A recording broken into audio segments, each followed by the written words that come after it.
계시록 20장 11절부터 15절.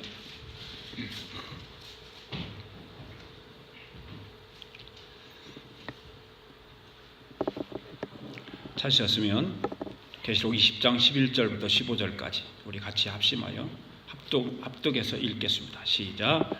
또 내가 크고 흰 보좌와 그 위에 앉으신 이를 보니 땅과 하늘이 그 앞에서 피하여 간 데 없더라. 또 내가 보니 죽은 자들이 큰 자나 작은 자나 큰 보좌 앞에 서 있는데 책들이 펴 있고 또 다른 책이 펴졌으니 그 생명책이라. 죽은 자들이 자기 행위를 따라 책들에 기록된 대로 심판을 받으니 바다가 그 가운데서 죽은 자들을 내주고 또 사망과 음부도 또 그 가운데서 죽은 자들을 내주매 각 사람이 자기 행위대로 심판을 받고 사망의 음부도 불못에 던져지니 이것은 둘째 사망 곧 불못이라. 누구든지 생명책에 기록되지 못한 자는 불못에 던져지더라. 아멘. 자, 오늘도 성경 들고 같이 앞에 보고 고백합시다. 시작.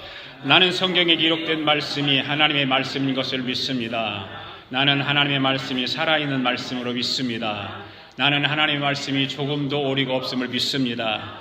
오늘도 하나님의 말씀을 배우면서 그 말씀을 깊이 묵상하고 마음에 받아들여 꼭 변화되기를 고백하며 이제로 절대 부패되지 않고 불멸하고 영원한 하나님 말씀을 듣게 될 것인데 오늘 하나님의 말씀을 통하여 반드시 내 삶이 변화될 것을 예수님의 이름으로 기도하며 다짐합니다. 아멘. 앉으시면서 주의 사랑으로 사랑합니다. 오늘도 은혜 받읍시다. 할렐루야.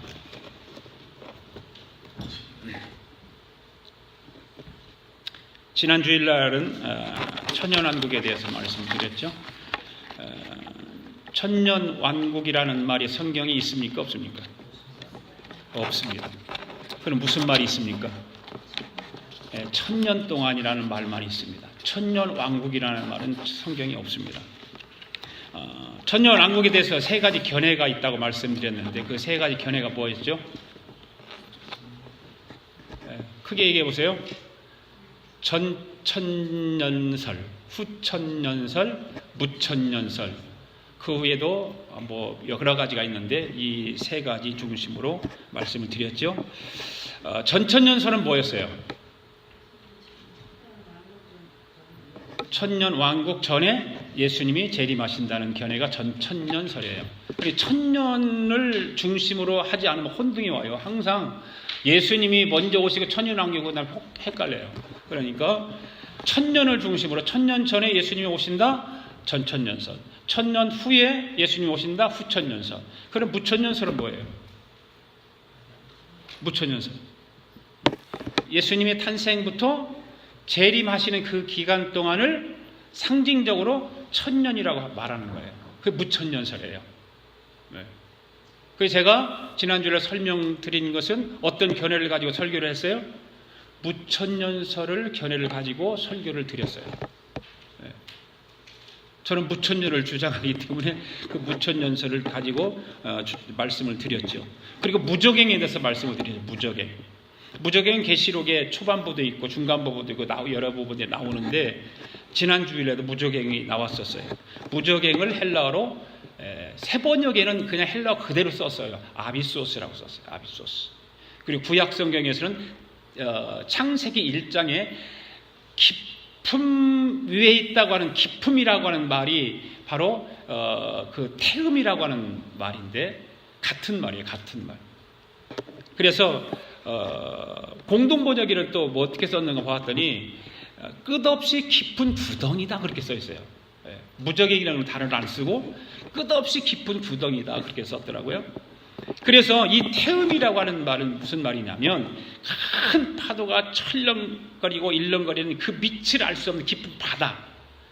밑이 얼마인지 알 수 없어요. 뭐가 있는지도 모르고 알 수 없는 아주 깊은 그 바다 속을 바로 태음이라고 하는 그런 말을 해석을 그렇게 합니다. 그러니까 이 말의 해석은 지난주에 설명을 드렸지만 어떤 물리적인 공간이 아니다라는 거죠.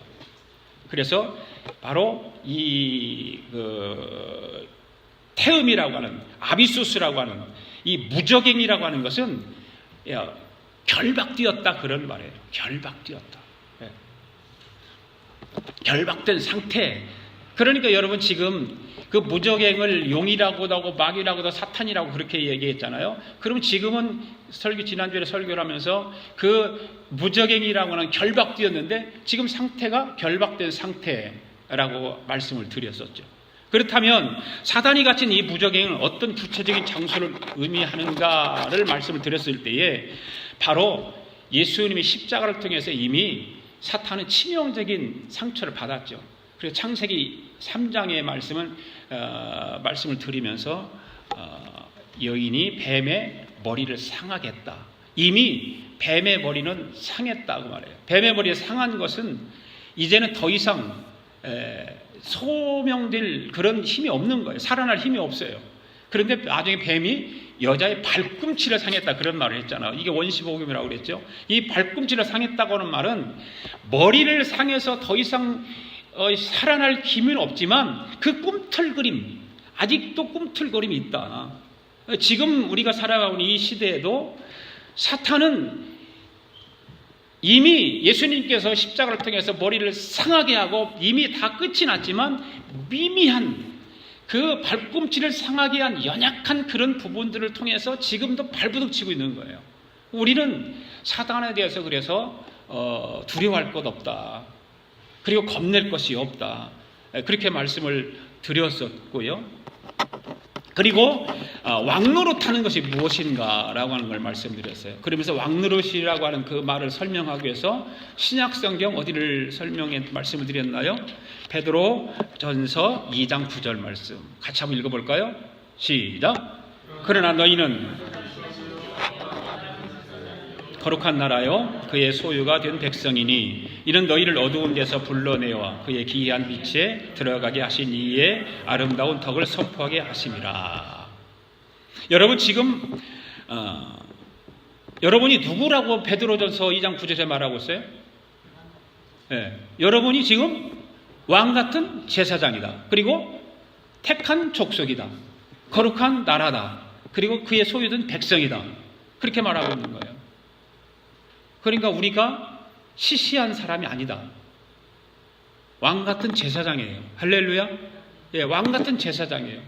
그래서 우리가 왕노릇한다라고 하는 말이 주님이 오셨을 때 왕노릇한다. 전천년설이나 후천년설을 때는 그렇게 설명을 해요.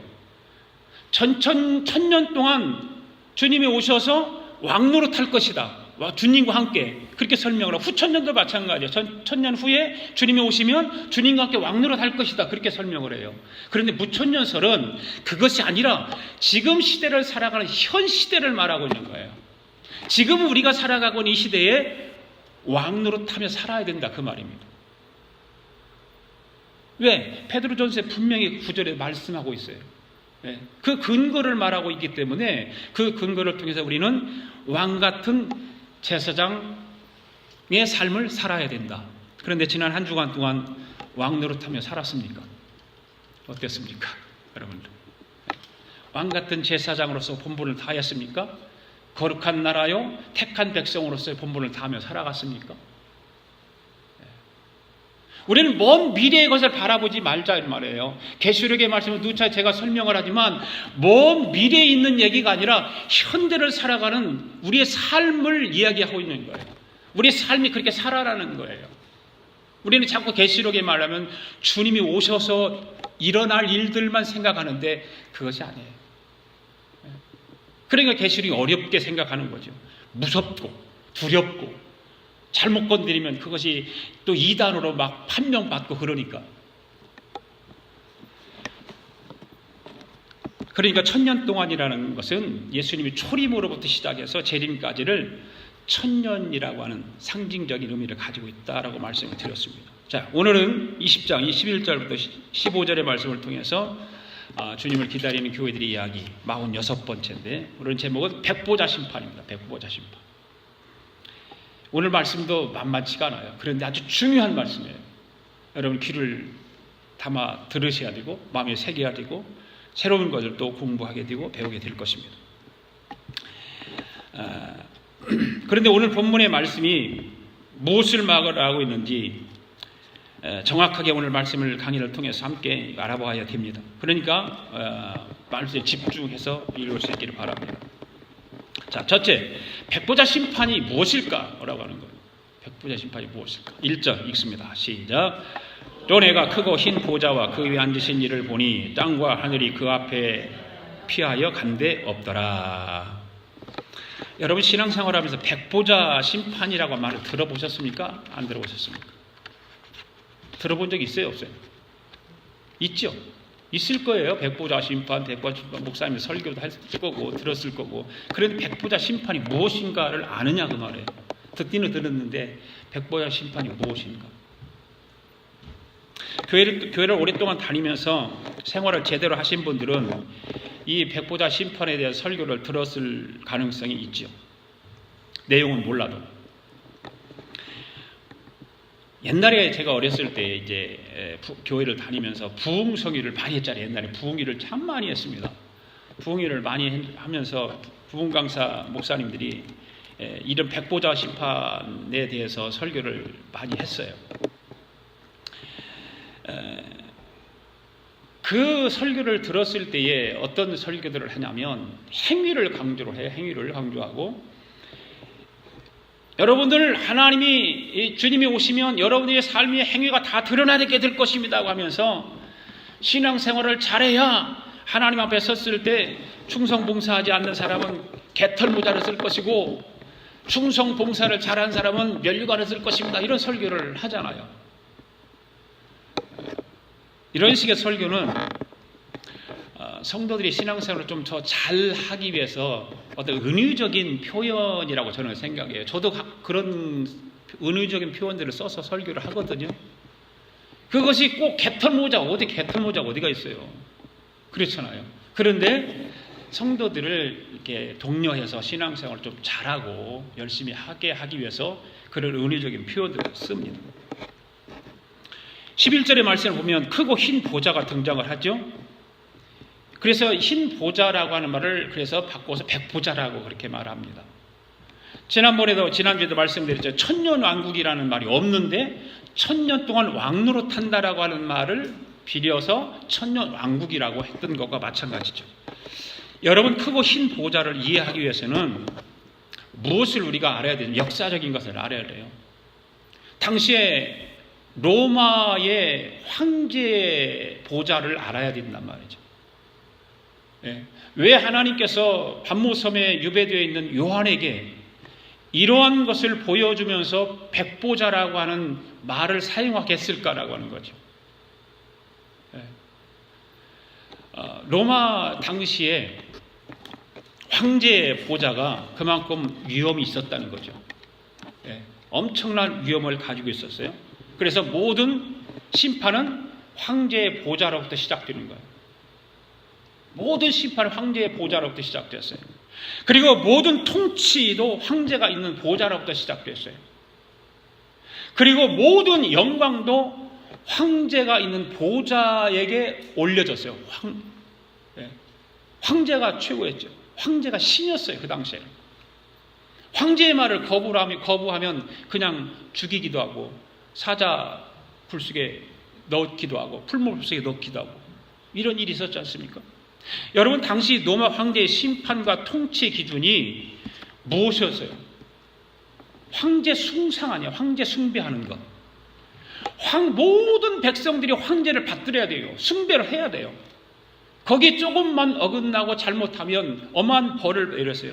그리고 많은 곡식물을 걷어서 황제에게 바치게 만들었고 또 그렇지 않으면 모든 영광을 그 황제에게 올려지도록 그렇게 했습니다. 바로 심판과 통치 수단으로 삼았던 거예요. 그 황제의 보좌가. 그 보좌의 권위와 그 보좌의 어떤 위험과 이런 걸 통해서 군림하고 백성들을 거기에 모든 삶에 집중을 하게 만드는 거예요. 그러니까 계시록에서 보좌를 말하는 것은 생각해 보세요. 당시 하나님을 믿는 사람들, 여러 영화를 봐서도 우리 알잖아요. 호바디스나 이런 영화를 보면 당시에 하나님을 믿는 백성들이 얼마나 힘들었어요. 고통당하고 힘들고 그렇잖아요. 그렇게 힘들고 하나님 믿는 믿음의 사람들이 절망하고 고통 가운데 있을 때에 모든 심판과 통치의 모든 영광은 황제의 보좌로부터 시작되는 것이 아니라고 하는 것을 하나님께서 유배된 요한에게 보여주는 거예요. 너희들이 두려워할 것이 없다. 그 보좌의 위엄과 보좌의 그 영광이 황제로부터 오는 것이 아니다. 바로 그 중심은 황제가 아니라 하나님이시다라고 하는 것을 보여주고 있습니다. 하나님이다. 그러니까 진정한 심판자는 황제가 아니고 하나님이시다. 진정한 통치자도 황제가 아니라 하나님이시다. 진정한 영광을 받으실 분도 황제가 아니라 하나님이시다라고 하는 것을 보여주고 있는 거예요. 그래서 그게 그 백보좌라고 하는 그 보좌라고 하는 의미가 이 황제의 보좌로부터 시작되었다고 하는 것을 우리는 알아야 돼요. 하나님께서는 모든 인류에 대한 심판을 누구에게 위임하셨을까? 예수 그리스도에게 위임하셨죠. 그렇죠?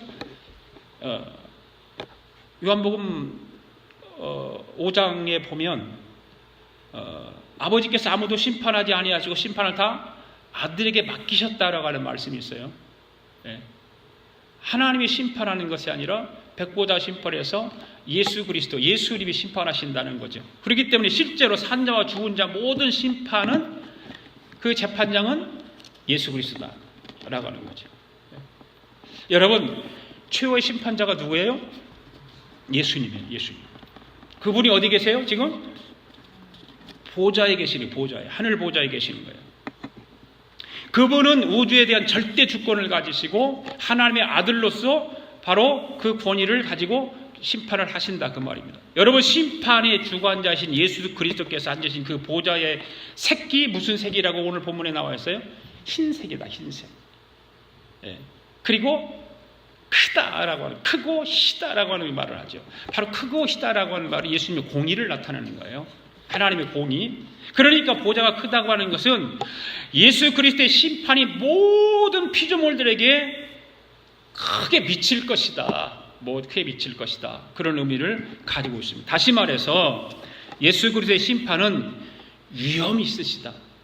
황제의 보좌에 위엄이 있듯이 거기에 보좌에 위엄이 있는 것이 아니라 진정한 위엄은 그 하나님의 보좌 위에 있는 예수 그리스도의 위엄이 진정한 위엄이다라고 하는 것을 말해주고 있는 것입니다. 그러니까 보좌라고 하는 개념을 통해서 예수 그리스도의 공의와 위엄을 나타내고 있는데 그 이유는 무엇일까? 하나님의 보좌가 진정한 심판과 통치와 영광을 나타내는 곳이라는 것을 보여주기 위해서 당시 로마 황제 보좌를 이용해서 반모섬에서 유배 중인 요한에게 하나님의 보좌를 말하고 있는 거예요.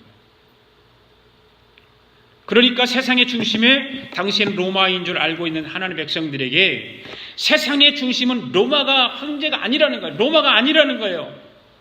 하나님이시라고 하는 것을 확실하게 보여주고 있는 말씀인 것입니다. 할렐루야. 여러분 그렇게 믿습니까? 세상의 중심은 하나님이신 걸 믿습니까? 세상의 중심이 예수 그리스도인 걸 믿습니까? 세상의 권력이 아니에요. 세상의 돈이 아니에요. 예수 그리스도예요. 예수 그리스도. 세상의 중심은 예수 그리스도예요. 진정한 심판과 통치와 영광이 하나님으로부터 시작된다고 하는 것을 이걸 여러분들이 진짜 뼈저리게 알아야 되는 거예요. 이게 신앙의 기초가 안 되면 흔들려요. 현대를 살아가는 신앙인들에게 너무나 중요한 기초가 되기 때문에 그러는 것입니다. 그러니까 우리 하나님의 백보자 심판은 영원한 영생을 얻는 것과 영원히 형벌받는 것에 대한 공의로운 심판이 벌어질 것이다. 하나님 보좌에. 그 영원한 벌과 영원한 영생에 대한 판결의 기준은 예수 그리스도를 구주로 영접하는가, 예수 그리스도를 거부하는가, 예수 그리스도 안에 있는가, 예수 그리스도 밖에 있는가라고 하는 거예요. 다른 걸로 판결하는 것이 아니에요. 그러니까 우리의 믿음을 통해서 결정되는 거예요. 아멘. 우리의 믿음이 그만큼 중요한 거예요. 믿음이. 예수 그리스도를 정말 바르게 잘 믿고 있는가, 그렇지 않는가. 비록 지금은 우리가 믿는 믿음들이 별로 그렇게 느낌이 없고 효력도 없어. 우리는 그 나타내는 걸 보기 좋아하잖아요. 그래서 손에 잡히는 걸 좀 좋아하고 눈에 그 확연하게 보였으면 참 좋겠는데 우리 믿음에 안 보이는 거예요. 그런 것이. 그렇지만 피부로 느끼지 않고 느낄 수 없지만 곧 주님께서 재림하시는 최후의 심판대가 되면 저와 여러분의 믿음이 얼마나 소중하고 값진가를 드러나게 될 것이다. 아멘? 네, 분명히 드러난다. 분명히. 네. 그러므로 여러분, 우리는 그때를 바라보면서 어떤 상황에서도 우리가 소유한 신앙과 믿음의 가치를 포기하지 않기를 바랍니다. 네. 그것을 그냥 현찮게 생각해서는 안 돼요. 있어도 그만, 없어도 그만. 1절 말씀 다시 보세요. 또 내가 크고 흰 보좌와 그 위에 앉으신 이를 보니 땅과 하늘이 그 앞에서 피하여 간데 없더라. 이 말씀 속에서 마지막 부분에 보면 땅과 하늘이 그 앞에서 피하여 간데 없더라 하는 이 말씀은 무슨 말씀이냐면 앞으로 새하늘과 새 땅이 임하게 될 것이다, 그런 말이에요. 이 새하늘과 새 땅에 대해서는 다음에 또 설명을 드리도록 하겠습니다. 두 번째, 12절 말씀 읽어봅시다. 12절 말씀 시작. 또 내가 보니 죽은 자들이 큰 자나 작은 자나 큰 보좌 앞에 서 있는데 책들이 펴 있고 또 다른 책이 펴졌으니 곧 생명책이라. 죽은 자들이 자기 행위를 따라 책들이 기록된 대로 심판을 받으니. 여기에 보시면 책들과 책이라고 하죠. 책들과 책. 자, 책들과 책은 무엇일까? 그리고 죽은 자들이 등장을 하죠. 죽은 자들. 사람은 다 죽지요. 다 죽습니까? 안 죽습니까? 여러분, 사람은 누구나 죽습니다. 네. 아멘을 안 하시는 분은 나는 안 죽습니다. 그렇게 제가 인정을 하겠습니다. 네. 그런데 이 본문에서 죽음이라는 것은 무엇을 말하고 있는 것일까? 볼까요?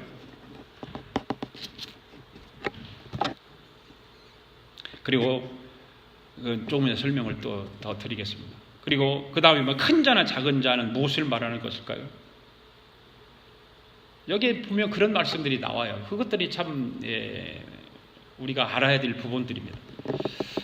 어떤 물질의 크고 작은 것을 말하는 것이 아니라는 거죠. 지위가 높고 낮음을 말하는 것이 아니라는 거예요.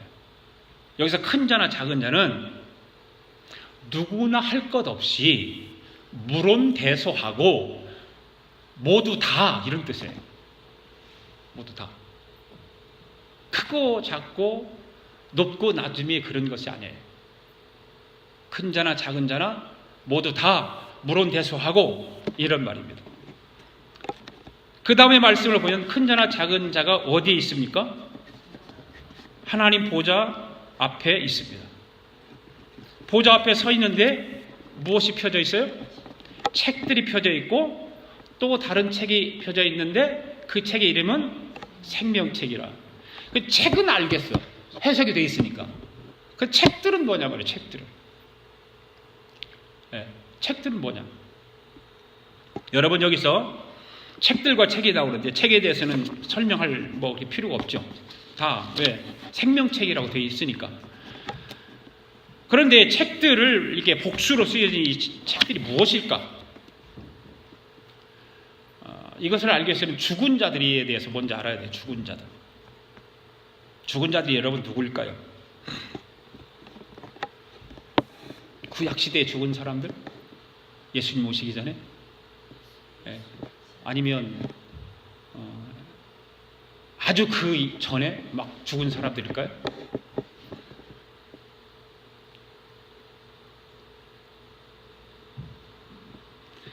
성경에서 이게 오늘 그 계시록에서 죽은 자들은 물리적인 죽음을 얘기하는 것이 아니라는 거죠. 영적으로 죽은 자들을 말하는 거예요. 영적으로 죽은 자. 그럼 영적으로 죽은 자들은 어떤 자들이에요? 그렇죠. 예수 안에 있는가? 예수 밖에 있는가? 성경에서 예수 믿는 사람들을 죽었다라고 말하지 않죠. 뭐라고 그래요? 성경에서는 예수 믿는 사람들을 잔다라고 막 표현하잖아요. 잔다. 그러니까 그리스도 밖에 있는 자들은 죽은 자들이에요. 바로 죽은 자들은 영적으로 바로 그런 의미가 있습니다.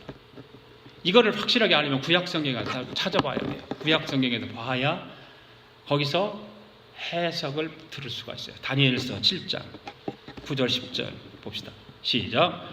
내가 보니 왕자가 놓이고 옛적부터 항상 계신 이가 좌정하셨는데 그의 옷은 희기가 눈 같고 그의 머리털은 깨끗한 양의 털 같고 그의 보좌는 불꽃이고 그의 밖에는 타오르는 불이며 불이 강처럼 흘러 그의 앞에서 나오며 그를 섬기는 자는 천천히요 그 앞에서 모셔 선 자는 만만이며 심판을 베푸는데 책들이 펼쳐 있더라. 여러분 지금 다니엘서 7장 9절 10절에 있는데 불이라고 하는 말들이 거기에 3번 나와요. 3번. 이 불의 의미가 무엇일까? 바로 성경에서 불의 의미를 말할 때 항상 심판을 말하죠. 심판. 그 다음에 여기서 뭐가 나옵니까? 마지막 부분에 보니까 심판을 베푸는 무엇들이 펴져 있더라? 놓였더라? 책들이 놓여 있더라. 이렇게 말씀이 나오잖아.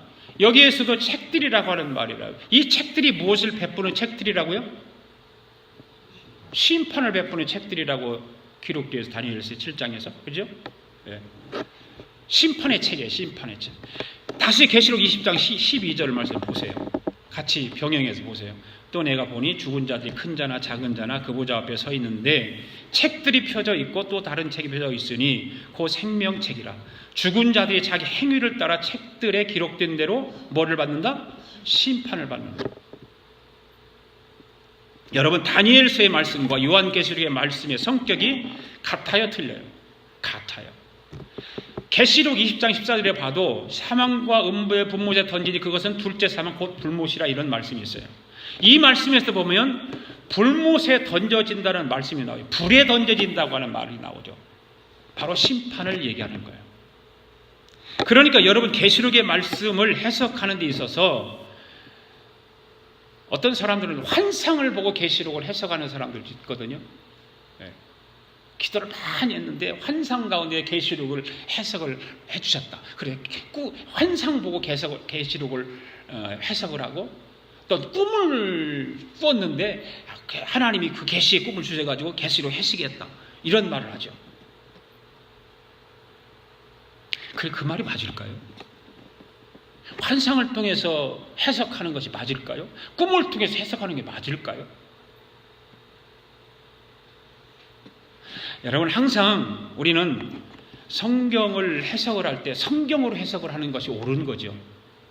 꿈을 통해서 해석하는 것이 옳은 것이 아니에요. 환상을 통해서 해석하는 거 옳은 거 아니에요. 성경은 반드시 성경을 통해서 해석하는 것이 가장 옳은 거예요. 네. 여러분 오늘 계시록의 말씀에서 책들은 어디에 기록된 말씀을 들여다보아야 알 수 있었어요? 다니엘서를 보면 알 수 있다고 해석을. 그 책들이라고 하는 것은 무슨 책입니까? 이 책들은 무슨 책이라고 그랬어요? 심판에 관한 책들이다. 어떤 사람들에 대한 심판입니까? 예수님을 거부하고 하나님의 은혜 아래 있지 아니한 사람들. 그런 사람들에 대한 심판의 책이 책들이라 기록해요. 그런데 생명책은 누구와의 관계가 있어요? 바로 저와 여러분들하고 관계 있는 거 아니에요? 그건 간단해요. 생명책. 예수 믿는 사람들, 예수 안에 있는 사람들, 하나님의 은혜 아래 있는 사람들이 바로 생명책에 기록되어 있어요. 여기서 여러분에게 한번 질문하면서 한번 여러분 생각을 들어보겠습니다. 여러분 이름은 책들에 기록되어 있을까요? 생명책에 기록되어 있을까요? 분명히 그렇습니까? 네, 저도 그렇게 믿습니다. 그런데 12절 마지막 절에 잘 보세요. 죽은 자들이 자기 행위를 따라 책들에 기록된 대로 심판을 받으니 이 말씀을 잘 기억하세요. 기억하시면서 세 번째로 넘어갑니다. 그러면 행위를 따라 심판을 받는다는 무슨 의미일까라고 하는 거예요. 행위를 따라 심판을 받는다는 말. 13절 읽읍시다. 시작. 바다가 그 가운데서 죽은 자들을 내주고 또 사망과 음보도 그 가운데서 죽은 자들을 내주며 각 사람이 자기의 행위대로 심판을 받고 그랬어요. 13절에 더 분명하게 각 사람이라고 그랬어요. 각 사람이. 그러면 믿는 사람이나 믿지 않는 사람이라 각 사람 똑같은 거예요. 각 사람.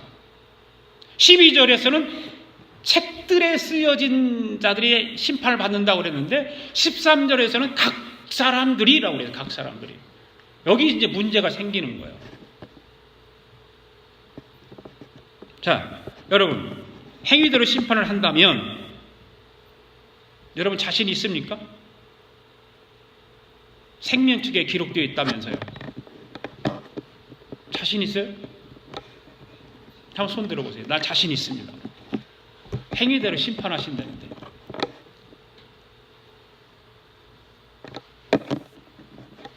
여러분 생명책이 기록되어 있습니다. 그렇죠? 그런데 행위대로 심판하신다고 합니다. 이거 어떻게 해요? 어떻게 하면 좋을까요? 심판을 받아야 되겠죠? 그죠? 내가 질문 안 되면 심판을 받아야 되겠죠? 네. 이런 여러 논쟁이 이제 벌어지는 거예요. 이런 데서. 네. 성경은 이렇게 되고 저렇게 이렇게 되겠는데. 그래서 성경을 알아야 된다. 우리가 여기서 행위대로 심판하신다는 말을 우리는 복음적으로 이거를 잘 해석을 하고 보아야 됩니다. 그리하려면 마태복음 7장을 가봐야 돼요. 마태복음 7장. 자, 마태복음 7장 15절부터 21절까지 우리 천천히 같이 읽습니다. 시작. 거짓 선지자들을 삼가라. 양의 옷을 입고 너희에게 나오나 속에는 노략질을 하는 일이라. 그들의 열매로 그들을 지나니 가시나무에서 포도를 또는 엉겅퀴서 무화과를 따겠느냐? 이와 같이 좋은 나무마다 아름다운 열매를 맺고 못된 나무가 나쁜 열매를 맺나니 좋은 나무가 나쁜 열매를 맺을 수 없고 못된 나무가 아름다운 열매를 맺을 수 없느니라. 아름다운 열매를 맺지 아니하는 나무마다 찍혀 불에 던져지느니라. 이러므로 그들의 열매대로 그들을 알리라. 나더러 주여 주여 하는 자마다 다 천국에 들어갈 것이 아니요 다만 하늘에 계신 내 아버지 뜻대로 행하는 자라야 들어가리라. 아멘. 자, 여기서 보면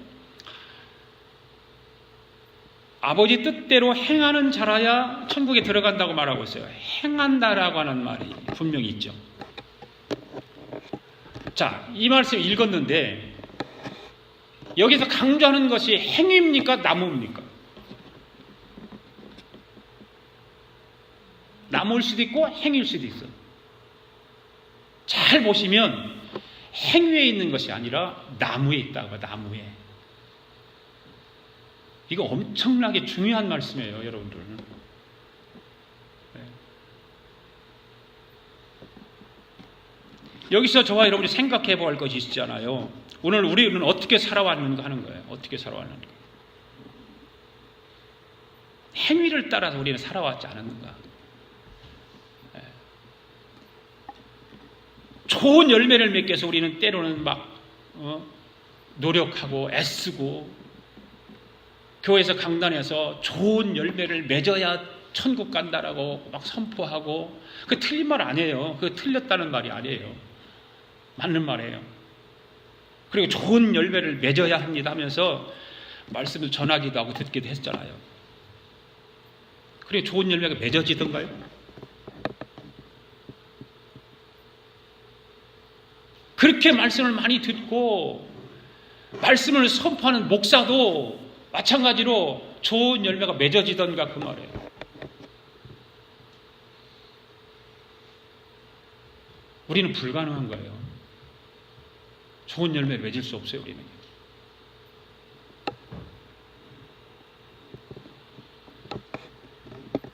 강단에서 아무리 외치고 좋은 열매가 맺혀질까? 여러분들이 좋은 열매를 맺기 위해서 부단히 노력을 해도 좋은 열매가 맺혀지던가.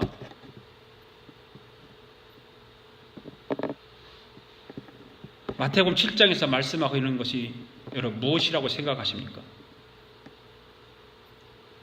예수님께서 지금 누구에게 이 말씀을 하고 있는 거예요? 앞부분에 보니까 거짓 선지자들에게 이 말씀을 하고 있어요. 거짓 선지자들에게. 좋은 열매 맺기 위해서 하시는 말씀은 뭐가 좋아야 한다고 말하고 있어요?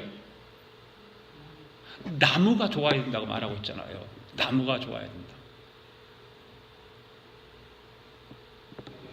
여러분들이 과일나무를 키워보면, 저도 과일나무를 키워보지만 과일나무를 처음에 키울 때는 뭐가 뭔지 모르잖아요. 그렇죠? 비슷한 것이 또 있으니까 뭔지 몰라. 그런데 이게 무슨 나무인지 알려면 언제 알아요? 열매를 보고 알잖아요. 열매를 보고. 사과나무에서 배가 절대 나올 수 없어요. 배나무에서 사과나무가 나올 수 없고. 여러분, 오늘 이 말씀을 잘 보십시오. 열매를 강조하고 있습니까? 나무를 강조하고 있습니까? 나무를 강조하고 있다는 사실을 우리는 알아야 돼요. 나무를. 마태복음 7장 21절에서 내 아버지 뜻대로 행하는 자라에 들어가리라고 하는, 행한다고 하는 말은 무엇을 하는 것을 말하는 것이 아니라 하는 것이죠. 무엇을 행하는 것이 아니라는 거예요. 행하는 것이. 잘 보세요. 무엇을 하느냐 있습니까? 내 뿌리가 어디에 있느냐입니까? 무엇을 행하느냐를 강조하는 것이 아니라 내 뿌리가 지금 어디에 있느냐가 강조하고 있는 거예요. 잘 보시면 내 아버지 뜻대로 행하는 자라에 들어가리라고 해서 행한다라고 하는 것은 내 뿌리가 어디에 있느냐는 거예요. 내 뿌리가. 그러니까 여러분, 성경에서 행위를 말할 때 열매를 말하고 있지만 사실은 무엇을 말하고 싶은가를 알아야 되잖아요. 뿌리가 어디에 있는가를 말하고 싶은 거예요. 뿌리가. 그 증거로 그 다음 구절 한번 읽어봅시다. 7장 22절 23절 시작. 그날에 많은 사람이 나더러 이르되 주여 주여 우리가 주의 이름으로 선지자 노릇하며 주의 이름으로 귀신을 쫓아내며 주의 이름으로 많은 권능을 행하지 아니하였나이까 하리니 그때에 내가 그들에게 밝히 말하되 내가 너희를 도무지 알지 못하니 불법을 행하는 자들아 내게서 떠나가라 하리라. 무엇을 행하는 자들을 향해서 떠나가라고 말하고 있어요? 불법을 행하는 자들아. 이 불법이라고 하는 단어를 우리 딱 생각해 보자는 거예요. 예를 들어서 한번 말씀을 드려보겠습니다. 여러분, 집을 짓는다고 생각해 봐요. 집을 져요. 집을 짓는데 내가 살 집이니까 막 최고급의 재료를 써서 집을 지어요. 안에 막 내부도 막 최고의 좋은 것으로 돈을 몇십만 불, 몇만 불씩 들여갖고 지었어요. 그러니까 중공검사가 딱 나왔어요. 다 지었으니까. 그러니까 중공검사가 나와서 시에서 나와 중공검사를 딱 해서 보니까 이건 중공검사 허가를 할 수가 없는 거야. 왜 그럴까요? 기초가 안 돼 있는 기초가 잘못되어 있는 거예요. 기초가 잘못되어 있으면 한국은 어떨는지 모르지만 미국은 절대 중공검사가 안 떨어집니다. 그게 뭐예요? 무엇을 행했어요? 불법이에요. 불법. 그것이. 도면을 그려놓고 그 집을 지을 때 그 지라는 대로 하지 않고 내 마음대로 최고급을 아무리 썼다 할지라도 돈을 아무리 많이 들였다 할지라도 기초가 잘못되어 있으면 안 되는 거예요. 될 수가 없는 거예요.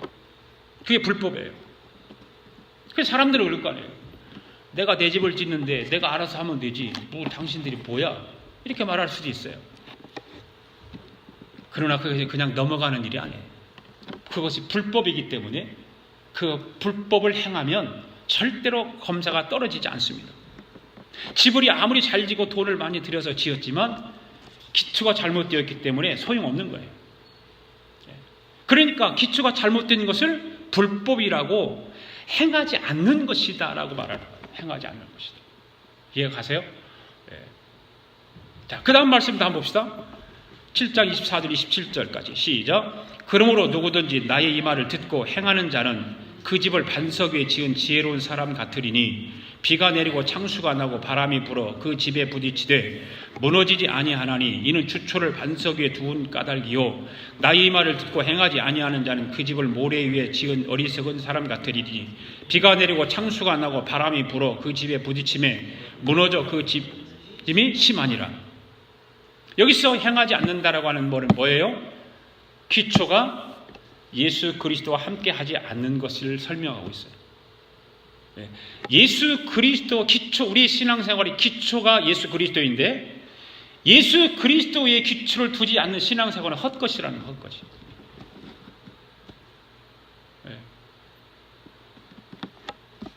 기초가 어디에 있느냐를 말하고 있는 거예요. 여러분 이것이 중요합니까? 중요하지 않습니까? 중요한 거예요. 정말 중요한 거예요. 여러분들이 신앙생활 기초를 어디에 두고 합니까? 지금?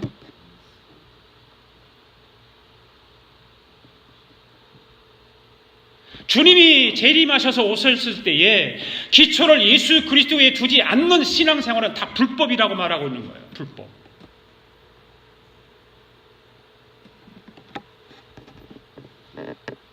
여러분의 이름이 생명책에 기록되어 있음을 믿습니까?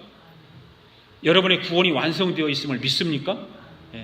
그 믿음이 있다면 사도 바울이 말씀한 것과 같이 다른 복음에 속지 말라 이 말이에요. 다른 복음에. 우리는 다른 복음이 아닌 바른 복음을 가지고 예수 그리스도 안에서 풍성한 삶을 누려야 되는 거예요. 바른 복음이 중요한 거죠. 하나님이 참고 기다리신다는 사실을 여러분 기억하세요. 성경에 보면 이제 알파와 오메가라고 하는 말이 나와요. 처음과 나중. 이 말이 굉장히 중요한 말씀이고 이것도요. 알파와 오메가라고 하는 말이 하나님은 한번 시작하시면 절대 포기하지 않으신다는 그 말이에요. 그러니까 저와 여러분들을 하나님께서 부르시고 택하시고 부르셨잖아요. 택하시고 부르신 그분이 하나님이시기 때문에 절대 포기하지 않으신다.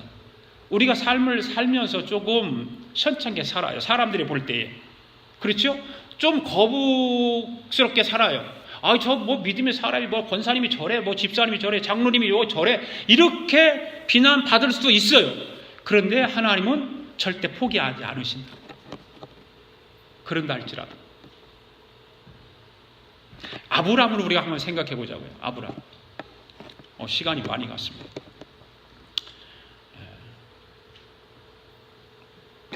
아브라함 신앙은 여러분들이 잘 알으니까 왜 아브라함을 하나님께서 택하셨을까? 아브라함이 잘나서 믿음의 가정에서 태어나서 아람 부른 게 아니잖아요. 아버지가 대란데 우상을 팔아 만들어서 장사하는 사람 집에서 보고 자랐던 우상 장사, 우상 파는 장사, 그런 것만 보고 자랐던 아브라함이에요. 믿음의 가정에 태어난 사람 아니잖아요.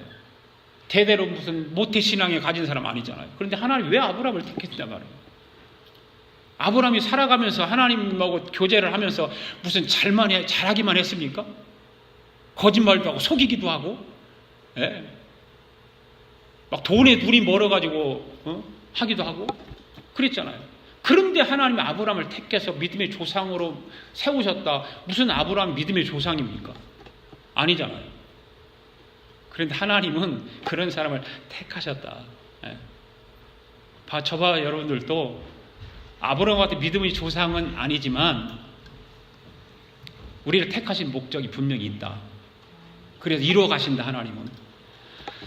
자, 오늘 마지막 부분만 읽고 같이 마치겠습니다. 14절 15절 시작. 사망과 음보도 불못에 던져지니 이것은 둘째 사망 곧 불못이라. 누구든지 생명책에 기록되지 못한 자는 불못에 던져지리라. 여러분, 둘째 사망과 우리와는 관계가 없습니다. 없습니다. 이걸 다른 데가 설교 듣다가 둘째 사망에 여러분들 하나 예수님께서 불어가지고 또 심판하심 다 거짓말이고. 둘째 사망은 우리는 없어요. 없어요. 왜 없어요? 우리는 분명하게 책에 기록되어 있어요. 그 책이 뭐예요? 생명책이에요. 생명책에 기록되어 있기 때문에 우리는 둘째 사망과 관계없어요. 그래서 예수님께서 말씀하시잖아요. 예수님 가르침인데 70인의 사람들이 와가지고 예수님 보고 주여 주여 주의 이름으로 귀신을 우리가 쫓아냈는데 그들이 우리가 항복했습니다 라고 말했을 때에 예수님께서 무슨 말씀을 해요? 너희들이 영적인 좀 권세가 있다고 그래서 병자도 고치고 안진뱅이도 고치고 눈뜨문 자도 쫓아내고 귀신도 쫓아냈는데 그것이 아니다. 아무리 영적 권세가 있어도 진정으로 기뻐할 것이 따로 있다. 그것이 뭐냐? 그러면서 말씀하시는 게 뭐예요? 누가복음 10장 20절 보세요. 시작. 귀신들이 너희에게 항복하는 것으로 기뻐하지 말고 너희 이름이 하늘에 기록된 것으로 기뻐하라. 할렐루야. 저와 여러분의 이름이 하늘 생명체 기록되어 있음을 믿습니까? 그걸로 인해 기뻐하십시오. 예, 이 한 주간도 그 기쁨을 가지고 복음 전파의 사명을 다하는 저와 여러분 될 수 있기를 바랍니다. 다 일어나서 함께 우리 성도들의 가슴을 울리며 찬양 부르면서